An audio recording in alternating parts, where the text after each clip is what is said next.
يَسَّرْنَا الْقُرْآنَ لِلذِّكْرِ فَهَلْ مِن مُّدَّكِرٍ. أعوذ بالله من الشيطان الرجيم. بسم الله الرحمن الرحيم. رب اشرح لي صدري ويسر لي أمري واحلل عقدة من لساني يفقهوا قولي. رب زدني علما وارزقني فهما. اللهم لا سهل إلا ما جعلته سهلا وأنت تجعل الحزن إذا شئت سهلا. பேசக்கூடிய எனக்கும் கேட்கக்கூடிய உங்களுக்கும் இந்த மார்க்க அறிவை இலகுவான முறையில் கற்றுப்படுத்த வல்லநாயன் அல்லாஹுவுக்கே எல்லா புகழும். அல்ஹம்துலில்லாஹ். மென்மேலும் இந்த மார்க்க அறிவை எனக்கும் உங்களுக்கும் தந்து அதை எம் வாழ்வில் நடைமுறைப்படுத்தக்கூடிய பாக்கியத்தை தர போதுமானவன் இன்ஷா அல்லாஹ். ஹைர், அல்ஹம்துலில்லாஹ். நாங்க எல்லாரும் இன்றைக்கு ஒரு புதிய பாட வகுப்புல ஜாயின் பண்ணிக்கிறோம். என்ன பாட வகுப்பு? குர்ஆனிக் அரபிக் என்று சொல்லக்கூடிய ஒரு புதிய பாட வகுப்பு. இந்த பாட வகுப்புல நீங்க ஏற்கனவே அரபு மொழியை கற்கக்கூடியவங்களாகவும் இருக்கலாம், இல்ல ஏற்கனவே அரபு மொழியை கற்றிருந்தவங்களாக கூட இருக்கலாம். அப்படி இல்லைன்னு சொன்னால் நான் இதுதான் ஃபர்ஸ்ட் டைமா அரபு மொழியை கற்க போறேன் என்று சொல்லக்கூடியவங்களாகவும் இருக்கலாம். அதை தாண்டி நாங்க ஏற்கனவே அரபு மொழியை கற்றிருக்க கூடியவங்கன்னு சொல்றவங்களுக்கு இந்த குர்ஆனிக் அரபிக் என்றது என்னன்னு சொல்லி புரிஞ்சிக்கும். சரியா? சம்டைம் அவங்க அந்த பாடத்தை படிச்சிருப்பாங்க. அப்படி இல்லாட்டி இதுதான் ஃபர்ஸ்ட் தடவையா கேட்கறதாகவும் ஈக்கலாம். ஆனால் நீங்க எப்படி கொண்டு வந்தாலும் குர்ஆனிக் அரபிக், ஐயோ நாங்க படிச்ச பாடமே தான் திரும்ப திரும்ப படிக்க போறோமே என்று சொல்லி யாரும் நினைக்கவான. ஏண்டி சொன்னா நீங்க படிச்சதை விட இந்த பாடம் வித்தியாசமான முறையில தான் கொண்டு வரப்பட போகிற. சரியா? அதாவது எல்லாரும் புரிஞ்சு கொள்ளக்கூடிய வகையில, எல்லாரும் குயிக்கா விலங்கெடுக்கக்கூடிய வகையில லேசான முறையில தான் இந்த குர்ஆனிக் அரபிக் பாட வகுப்பை நாங்க கொண்டு வந்திருக்கிறோம். இன்ஷா அல்லாஹ் அது உங்களுக்கு போக போக கிளியரா விளங்கும். அதுக்கு முன்னால இப்ப குர்ஆனிக் அரபிக் பாட வகுப்பு என்று சொல்லி நாங்க இன்றைக்கே அந்த பாட வகுப்புக்குள்ள போனேன்னு சொன்னா அந்த பாடத்துல ஒரு தெளிவு உங்க யாருக்கும் நிக்காது. அப்படித்தானே? இப்ப ஒரு புதிய பாட வகுப்புக்குள்ள நாங்க இன்னைக்கு ஜாயின் ஆகிறேன்னு சொன்னா இந்த பாடம் என்ன பாடம், இதை யாரு நடத்துறாங்க, இது எதன் மூலமா நடத்தப்படுற, இதை நாங்க ஏன் படிக்கணும், நாங்க இதை படிச்சா இதனால எங்களுக்கு என்ன நன்மைக்குது, இதனால எங்களுக்கு என்ன பிரயோஜனம் தரப்போகிறன்றது நீங்க யோசிக்க கூடும். அப்படித்தானே? ஒரு புதிய பாடத்துக்கு ஜாயின் பண்றேன்டா இப்படி கற்பனைகள் வர அது சர்வசாதாரணமானது. ஆனா கற்பித்து கொடுக்கக்கூடிய நாங்க அதுக்கான தெளிவான ஆன்சரை உங்களுக்கு கட்டாயம் தர வேண்டியது எங்களோட கடமையாக இருக்கிறது. அந்த அடிப்படையில நாங்க இந்த கிளாஸ்ல என்ன பார்க்க போறோம்னா உங்களுக்கு ஸ்கிரீன்ல போட்டிக்கிறது விளங்கிக்கும் என்று நினைக்கிறேன். தாரீஃப் என்று சொல்றது அரபு மொழியில சொல்லப்படுற, அது தமிழாக்கம் என்று சொல்லி பார்த்தா அறிமுகம் என்று சொல்லுவோம். இன்ட்ரடக்ஷன் என்று சொல்றதானே, அதைத்தான் நாங்க இந்த கிளாஸ்ல பார்க்க போறது. சரியா? இப்ப நாங்க இந்த குர்ஆனிக் அரபிக் பாட வகுப்பை துவங்குறதுக்கான எங்களோட நோக்கம் என்ன, எதுக்காக நாங்க உங்களுக்கு இதை கற்பித்து தர போறோம், இது எந்த வழியில எப்படி உங்களுக்கு கற்பிக்கப்பட போகிற, இதனால நீங்க அடையக்கூடிய பலன் என்ன என்ற ஒரு சின்ன அறிமுகத்தை, ஒரு சின்ன தாரீஃபை நாங்க இந்த பாட வகுப்புல பார்த்துட்டு இன்ஷா அல்லாஹ் அடுத்தடுத்த பாடம் எப்படி எப்படி வரப்போகுதுன்றத அடுத்தடுத்த கட்டமாக ஒவ்வொரு கிளாஸ்ல நாங்க பார்த்துட்டு வருவோம். அப்ப நாங்க முதலாவதாக பார்க்க போறது நாங்க இதை எதுக்காக கற்றுக்கொள்றோம் என்றது. சரியா? அதுக்கு முன்னால நான் உங்ககிட்ட ஒரு கொஸ்டின் கேட்கிறேன். என்ன கொஸ்டின் தெரியுமா? எல்லாருக்குமே தெரிஞ்ச ஒரு விஷயம் தான் அல் குர்ஆன் என்று சொல்றது அல்லாஹுடைய வார்த்தை. அல்லாஹ் நேரடியாக அல் குர்ஆன்ல பேசுறான். ஒட்டுமொத்த பிரச்சனைகளாக இருக்கட்டும், ஒட்டுமொத்த விஷயங்களாக இருக்கட்டும், இந்த சமுதாயம், இந்த உலகத்தை பத்தினதாக இருக்கட்டும், இம்மையை பத்தினதாக இருக்கட்டும், மறுமையை பத்தினதாக இருக்கட்டும், இந்த உலக சமுதாயத்தை பத்தினதாக இருக்கட்டும், அத்தனை விஷயங்களையும் அல்லாஹு தஆலா நாயன் அல் குர்ஆன்ல பேசுறான். சரியா? அப்ப இந்த அல் குர்ஆனை நாங்க வெறுமனே ஓதிட்டு தான் பேசிக்கிறோம். ஏன்னா இப்ப எங்களுக்கு அல் குர்ஆன் ஓத தெரியும். அப்ப அந்த ஓத தெரியுமான அந்த அல் குர்ஆனை பொருள் உணர்ந்து ஓதக்கூடிய ஒரு பாக்கியம். அதாவது அல்லாஹ் இந்த அல் குர்ஆன்ல என்ன சொல்ல வாரான், ஏது சொல்ல வாரான், இந்த ஆயத்து, இந்த நாங்க இப்ப ஓதிக்கொண்டு போகக்கூடிய இந்த வசனம், நாங்க ஓதிக்கொண்டு போகக்கூடிய இந்த ஆயத்துல, இந்த சூறால அல்லாஹ் என்ன சொல்றான், எதை பத்தி பேசுறான், இதுக்கான பிரச்சனைக்கான ஒரு தீர்வு அல்லாஹ் எப்படி சொல்றான், எப்படி ஹெண்டில் பண்ண சொல்றான், இம்மைய பத்தி என்ன சொல்றான், மறுமைய பத்தி என்ன சொல்றான் என்று சொல்லக்கூடிய அந்த விரிவான விவரங்களை நாங்க அல் குர்ஆனை ஓதிட்டு போகல அர்த்தத்தோட ஓதக்கூடிய ஒரு பாக்கியம் கிடைத்தால் யாருக்கு? உங்களுக்கு, எங்களுக்கு. சரியா? ஓதிக்கொண்டு போகக்கூடிய, அதாவது அர்த்தத்தோடு ஓதிக்கொண்டு போகக்கூடிய ஒரு பாக்கியம் கிடைத்தால் எப்படி இருக்கும்? சும்மா கற்பனை செஞ்சு பாருங்க. சரியா? அதை விட ஒரு பெரிய பாக்கியம், அதை விட ஒரு பெரிய நியாமத்து, அதை விட ஒரு பெரிய பெருமை, அதை விட ஒரு பெரிய அந்தஸ்து வேற எதுவுமே இருக்காது. என்னது? அல்லாஹுடைய அந்த அல் குர்ஆனை ஓதிக்கொண்டு போகக்கொள்ள என்னது பொருளுணர்ந்து ஓதக்கூடிய ஒரு பாக்கியம் கிடைச்சா. சுபஹானல்லாஹ். இன்ஷா அல்லாஹ் அல்லாஹ் எல்லாருக்கும் அந்த பாக்கியத்தை தந்தருள்வானாக என்ற அந்த ஒரு சின்ன பிரார்த்தனையோட அந்த ஒரு வழிகாட்டலை தான் நாங்க உங்களுக்கு இந்த பாட வகுப்பின் மூலமாக கொண்டு வந்திருக்கிறது. என்னது? வெறுமனே இந்த அல் குர்ஆனை ஓதிட்டு போகாம, அதாவது ஒளி வடிவுல நிற்காம அதை அர்த்தத்தோடு ஓதிக்கொண்டு போகணும். அல் குர்ஆனை ஓதக்கொள்ள முழுமையாக பொருள் உணர்ந்து ஓதி அதை எங்களோட மனதுக்குள்ள உள்வாங்கி வாழ்க்கையில நடைமுறைப்படுத்தணும் என்ற அந்த நோக்கம் தான் எங்களுக்கு இருக்கிறது. அதை அடிப்படையாக கொண்டு தான் நாங்க உங்களுக்கு இந்த குர்ஆனிக் அரபிக் பாட வகுப்பை கொண்டு வந்திருக்கிறது. ஸோ நான் உங்ககிட்ட கேட்ட இந்த ஒரு சின்ன கொஷன் மூலமாக, அதாவது நாங்க இந்த குர்ஆனிக் அரபிக்கை எதுக்காக படிக்கணும், நாங்க இதை கற்பித்துக்க கூடிய நோக்கம் என்னன்ற அந்த கொஷன் மூலமாக கேட்ட ஆன்சர் உங்களுக்கு கிளியரான முறையில விளங்கிக்கும் நினைக்கிறேன்.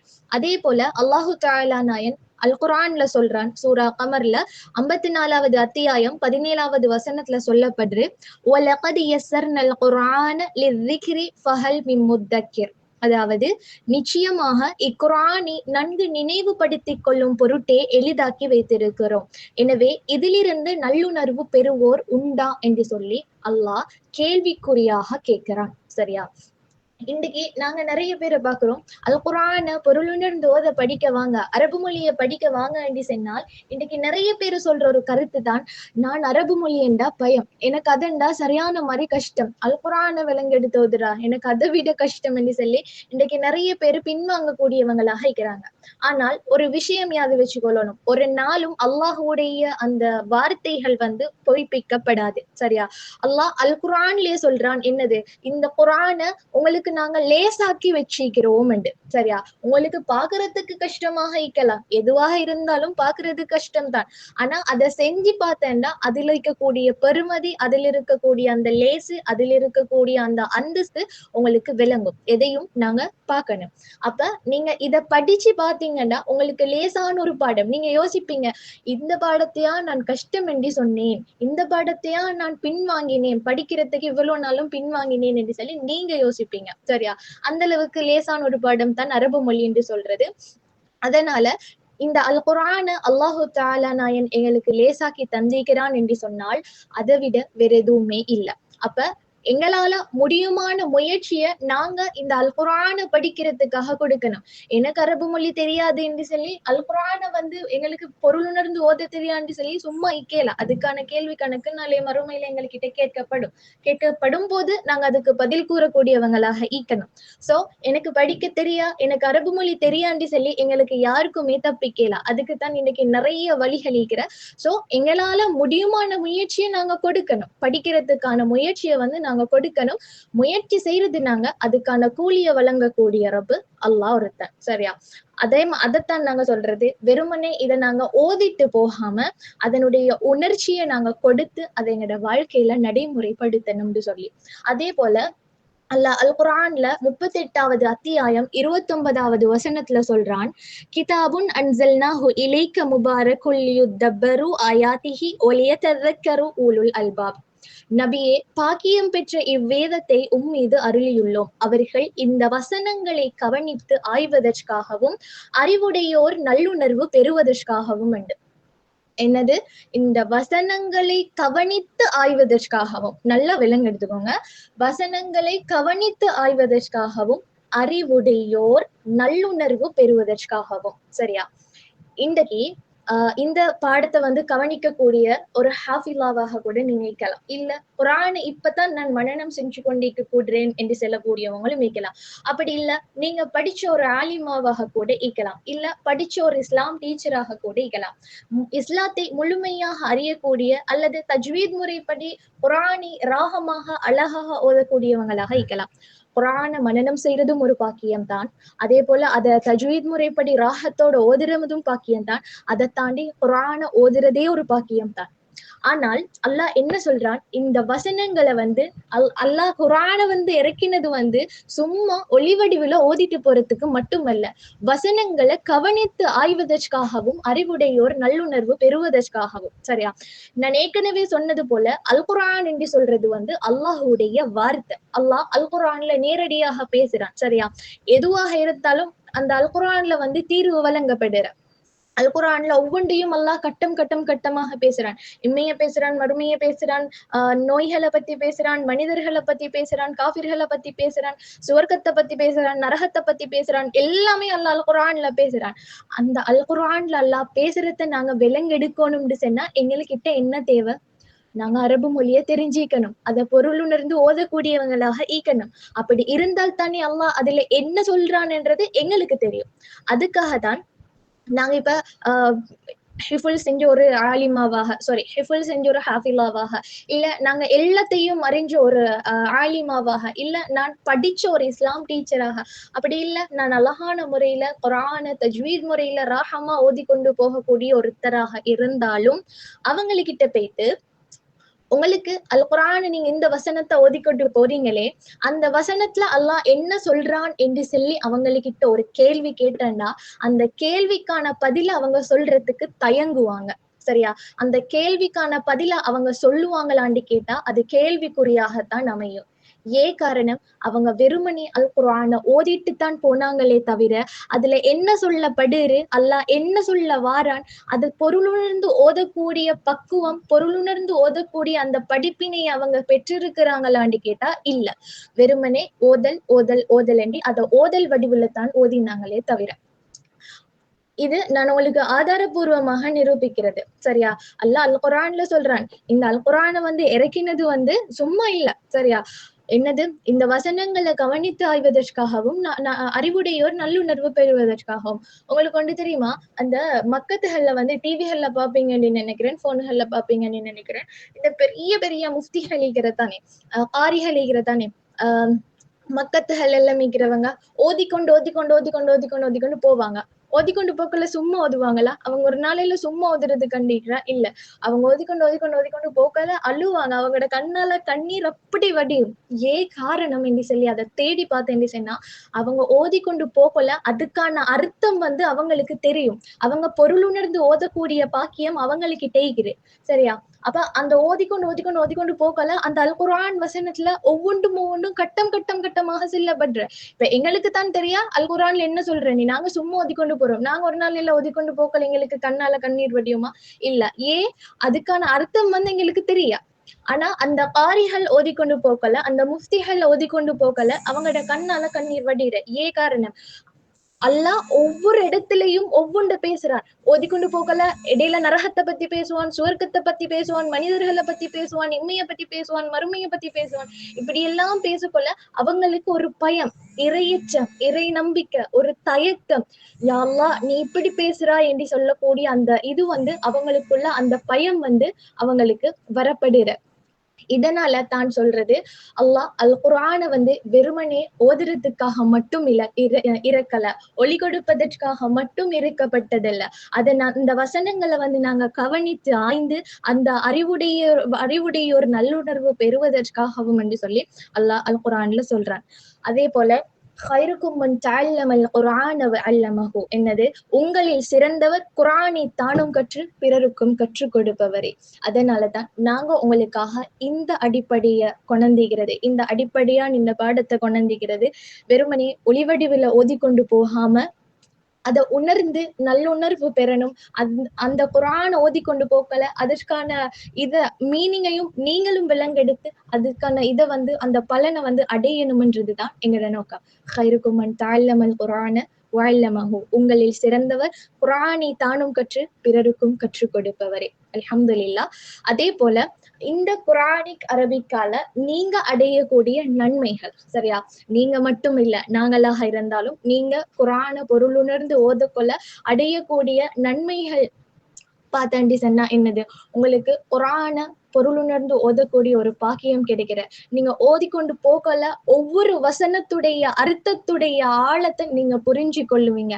அந்த ஒவ்வொரு சொற்களுடைய ஆழத்தையும் அறியக்கூடிய இது உங்களுக்கு கிடைக்கிற. அதே போல உங்களுக்கு இருக்கிற இன்னும் உங்கள்கிட்ட இருக்கிற அந்த இஸ்லாமிய அறிவுகள், தஃப்சீர் விளக்கங்களாக இருக்கட்டும், ஹதீஸ்களாக இருக்கட்டும், இல்ல வேறு வேறு படிப்புகளாக இருக்கட்டும், உங்களுக்கு அதுல இன்னும் அறிவு பெறக்கூடிய நிறைய வாய்ப்புகள் அதிகமாக்கப்படுற. உங்களுக்கு இப்ப குர்ஆனை பொருளுணர்ந்து ஓதக்கூடிய அந்த இது கிடைச்சிச்சு என்று சொன்னால் உங்களுக்கு தஃப்சீர் விளக்கம் பார்க்கறது பெரிய விஷயம் ஒன்று இல்ல. உங்களுக்கு தஃப்சீர் விளக்கமாக இருக்கட்டும், இல்ல ஹதீஸுடைய விளக்கங்களாக இருக்கட்டும், தெளிவான முறையில புரிஞ்சு கொள்ளக்கூடிய ஒரு உணர்வு உங்களுக்குள்ள வரும். அதே போல நீங்க தொழுறீங்க அப்படின்னு சொன்னால் அந்த தொழுகையுடைய நேரத்துல கூட அந்த ஒவ்வொரு சூறாக்களை ஓதுவீங்க தானே.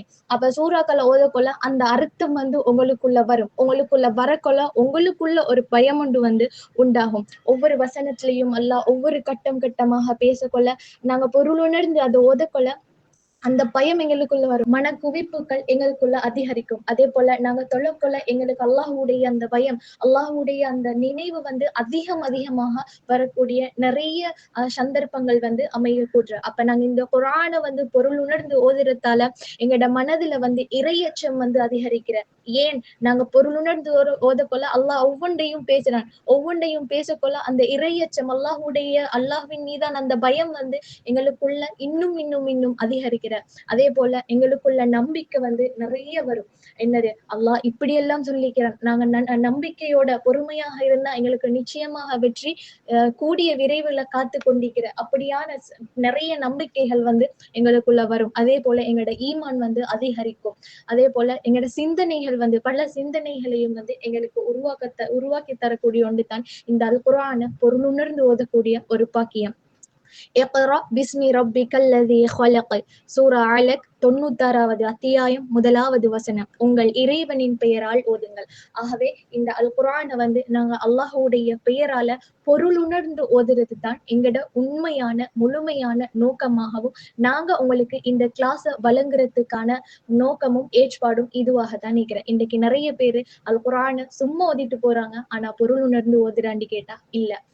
அந்த குர்ஆன் ஓதக்கொள்ள எங்களுக்குள்ள இறையச்சங்கள் அதிகரிக்கிறான்னு கேட்டா இல்ல. அந்த குர்ஆன் ஓதக்கொள்ள எங்களுக்குள்ள பயங்கள், ஈமான் அதிகரிக்கிறான், நம்பிக்கைகள் வருதான்னு கேட்டா அது கேள்விக்குறியாக இருக்கிறது.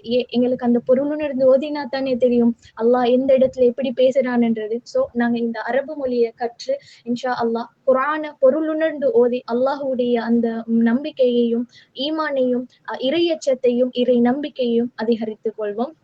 அதே போல உங்களோட சிந்தனைக்காக நான் ஒரு விஷயம் சொல்றேன். என்ன விஷயம் என்று சொன்னால், இப்ப உங்களுக்கிட்ட ஒரு கடிதம் உண்டு, ஒரு முக்கியமான ஒரு ஆள் உண்டு, உங்களுக்கிட்ட ஒரு கடிதம் உண்டு கொண்டு தாராங்க, சரியா? இப்ப அது உங்களுக்கு ஒரு முக்கியமான ஆள் ஒன்று கொண்டு தரக்கூடிய ஒரு கடிதமாக இருக்கிற. இப்ப அந்த மொழி உங்களுக்கு தெரியல, சரியா? இப்ப அந்த கடிதத்தில் இருக்கிற மொழி உங்களுக்கு தெரியல, ஆனா எனக்கு இந்த கடிதத்தை வாசிச்சாகணும். அது உங்களுக்கு முக்கியமான ஒரு ஆள் அனுப்புகிறோண்டு, சரியா? அப்ப நாங்க நிச்சயமாக அந்த மொழிய படிக்கிறதுக்கான முயற்சியை கொடுப்போம். இதை நான் எப்படி சரி படிச்சு இதுல என்ன சொல்லிக்கிறேன்றத நாங்க தேடக்கூடியவங்களாக இருப்போம். அப்ப சொட்டு யோசிச்சு பாருங்க, அல் குர்ஆன்ன்றது அல்லாஹ்வுடைய வார்த்தை, அல்லாஹ் நேரடி செய்தி அனுப்பிக்கிறான். அப்ப நாங்க அதை எவ்வளவு புரிஞ்சு கொள்ளணும். அதை புரிஞ்சு கொள்றதுக்கு அல்லாஹ் அல் குர்ஆன்ல என்ன சொல்றான் என்று சொல்லி கேட்கறதுக்கு நாங்க எவ்வளவு முயற்சி செய்யணும்னா இன்ஷா அல்லாஹ் அதுக்கான முயற்சியை நாங்க கட்டாயம் எடுக்கணும். அந்த முயற்சியை எடுத்து இந்த அல் குர்ஆனை அழகிய முறையில அல்லாஹ் அல் குர்ஆன்ல என்ன சொல்றான் என்றத முழுமையாக உணரக்கூடிய பாக்கியத்தை அல்லாஹ் எல்லாருக்கும் தந்தருள்வானாக. இதோட நாங்க இந்த அறிமுகம் பாடத்தை முடிச்சு கொள்வோம். இன்ஷா அல்லாஹ் அடுத்த கிளாஸ்ல உங்களுக்கு அடுத்தடுத்த பாடங்கள் கட்டம் கட்டமாக நடந்துட்டு வரும். سبحانك اللهم وبحمدك أشهد أن لا إله إلا أنت أستغفرك وأتوب إليك ربنا لا تزغ قلوبنا بعد إذ هديتنا وهب لنا من لدنك رحمة إنك أنت الوهاب والسلام عليكم ورحمة الله وبركاته.